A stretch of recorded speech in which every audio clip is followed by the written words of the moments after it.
Ihr wundert euch vermutlich, warum ich hier vor dem Flughafen BER stehe. Ich eigentlich auch. Aber angefangen hat alles mit dieser Einladung.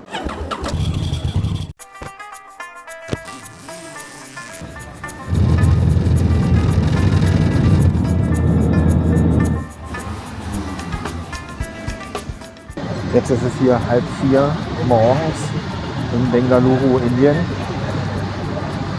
Endlich angekommen. Jetzt geht's weiter.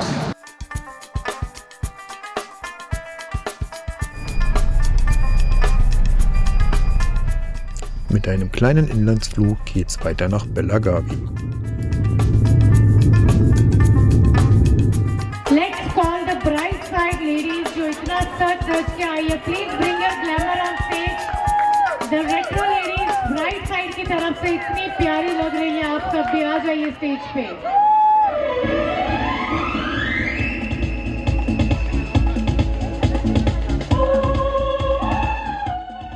Der Sangeet ist eine Zeremonie, die typischerweise einige Tage vor der eigentlichen Hochzeit stattfindet.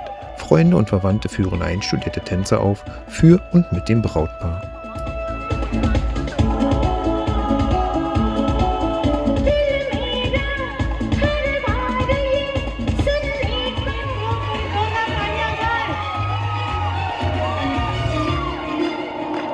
मुंह तो बंद करो uncle.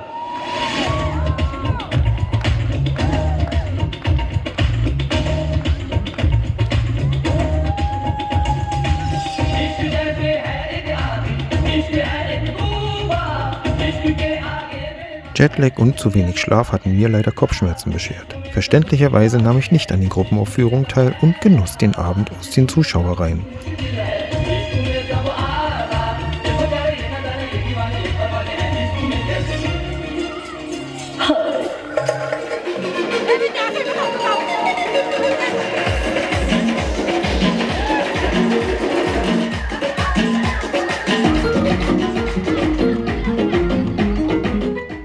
Zum Abschluss legte mein kolumbianischer Kollege DJ Georgie Giovanni auf.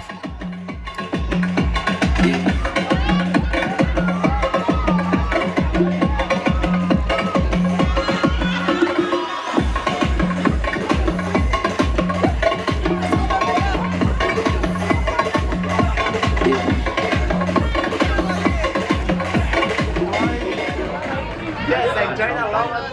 Thank you for smiling so much.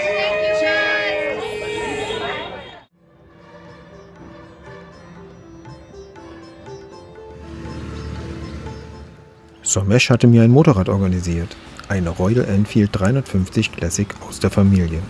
Erste Aufgabe, eine Tankstelle finden, dann rein in den indischen Verkehr. Alles bewegt sich gleichzeitig in alle Richtungen mit erstaunlich wenig Aggression. Man fügt sich einfach ein.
Ein bisschen Motorradfahren darf natürlich auch nicht fehlen.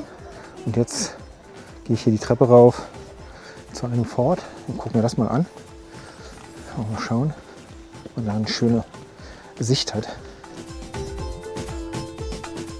Das Fort ist zwar nur eine Ruine, quasi ein Lost Place, aber dafür hat man von hier oben wirklich einen ganz tollen Blick über Belagavi.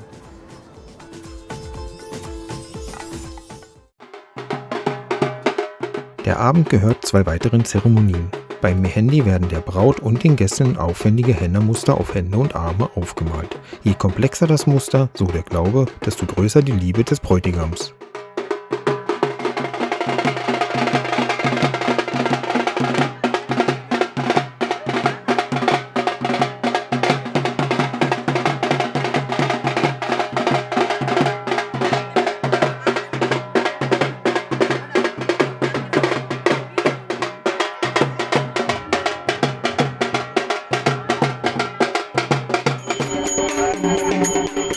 Der Gondal ist eine rituelle Zeremonie zu Ehren der Göttin Amba. Mit Gesang, Tanz und Feuer. Laut, lebendig, mitreißend und wie man sieht, auch für Gäste aus Berlin.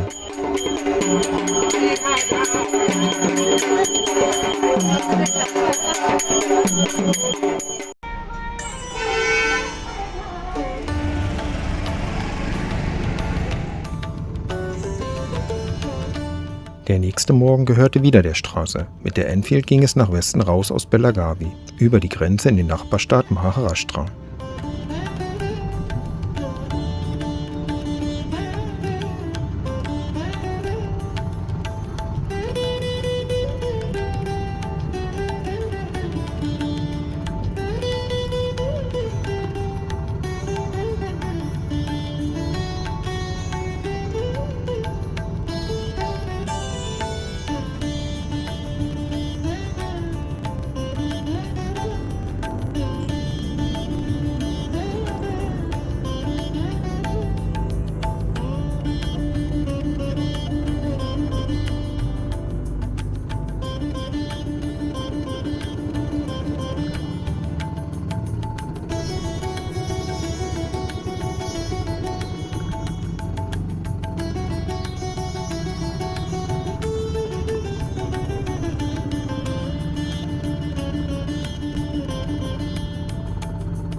Der Vajnath-Tempel, ein Shiva-Tempel, dem man das Alter ansieht.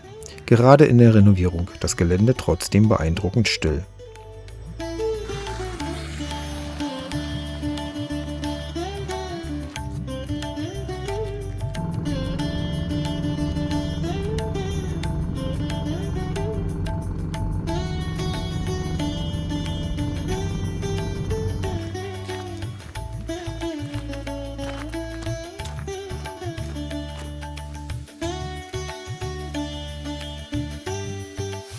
Der Sundi-Wasserfall in der Trockenzeit.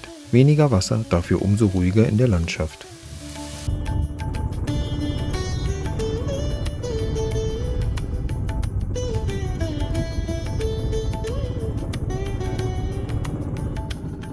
Weiter geht es durch Zuckerrohrplantagen. Das Zuckerrohr steht hier meterhoch, die Straße wird zur Schneise.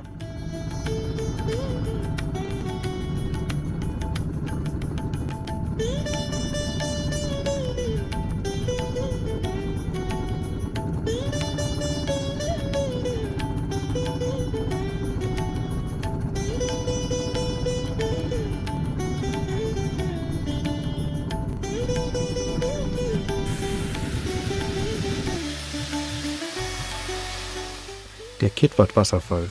Auch er in der Trockenzeit eher ein Rinnsal, aber die Kulisse stimmt. Zurück in Belagavi noch ein letzter Stopp. Der Sri Kapileshwara Swami Tempel. Benutzt, belebt, jedoch kein Touristenziel.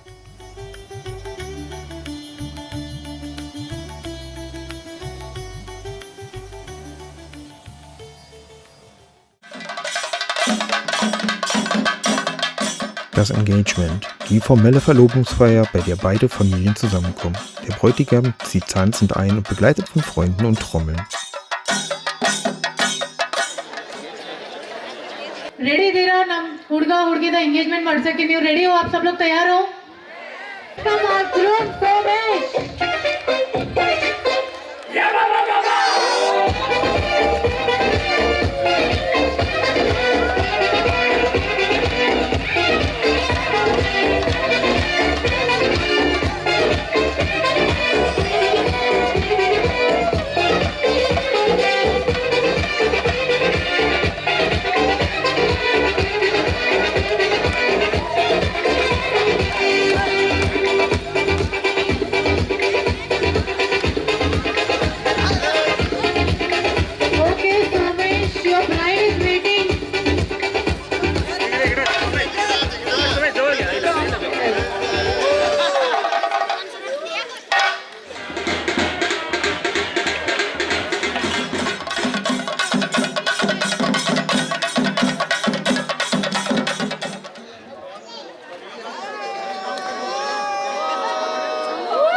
it? किसका ring है ये?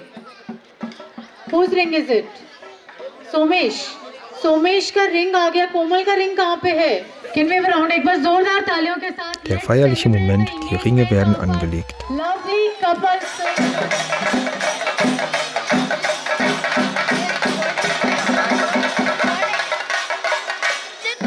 Direkt im Anschluss das Haldi-Fest. Kurkuma-Paste, Gelbwurz, wird dem Brautpaar und den Gästen auf Hände und Gesicht aufgetragen. Eine Reinigung, ein Schutz, eine sehr gelbe Angelegenheit.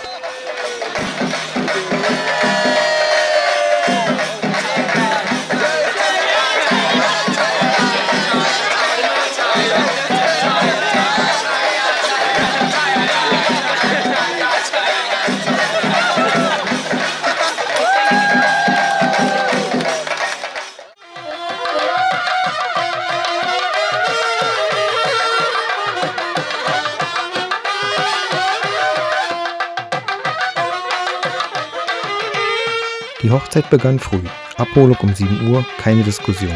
Eine indische Hochzeit ist kein einzelner Moment, sie ist eine Abfolge von Ritualen, jedes mit seiner eigenen Bedeutung, seinem eigenen Tempo. Die Fußwaschung, die Gebete des Priesters, das Feuer.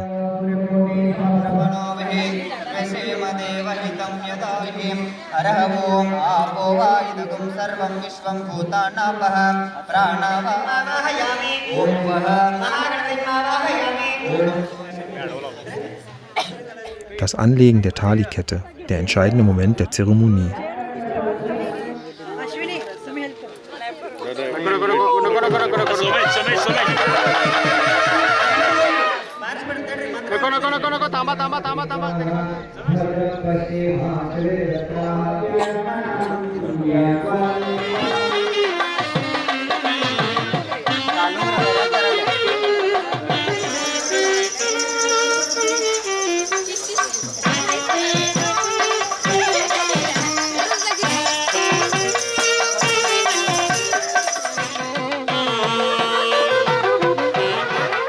Ein besonderer Gast, Dr. Mahadevappa, Minister für Soziales der Regierung von Karnataka. Er gratuliert dem Brautpaar und heißt uns alle herzlich willkommen in Karnataka.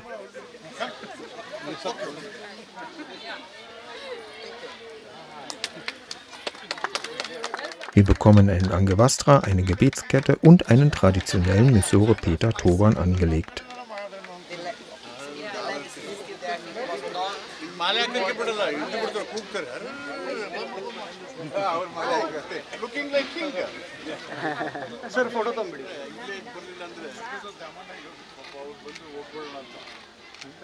Thank you.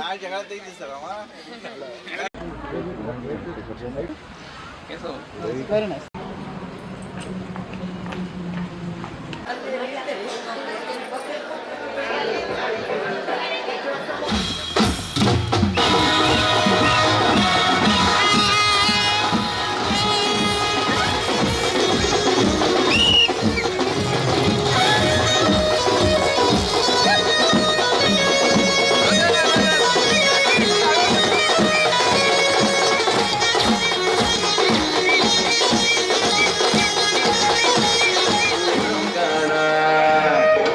Dann der Auftritt, den man nicht erwartet. Kathakali-Tänzer, die Dämonen und Mohiniyattam, der klassische Frauentanz aus Kerala. Ein Kontrast, der kein Widerspruch ist. Das ist Indien, beides gleichzeitig laut und still, bunt und ernst.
letzten Tage der Reise gehörten Bengaluru, 13 Millionen Einwohner und mittendrin eine Rikscha-Fahrt durch die Stadt. Ein Besuch des Bengaluru Palace durfte ebenso wenig nicht fehlen wie auch ein Spaziergang durch den Laibach Botanischen Garten bis hoch zum Kempe Goda Tower mit Blick über die Stadt.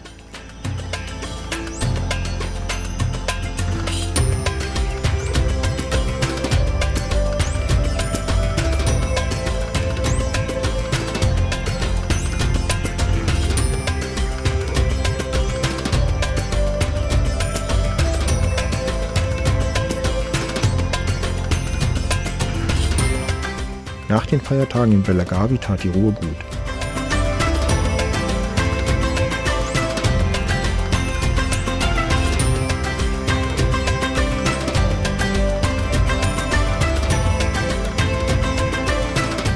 Wer mehr sehen möchte, alle Eindrücke und jede Menge Fotos und weitere Tipps gibt es im Blog. Link in der Beschreibung.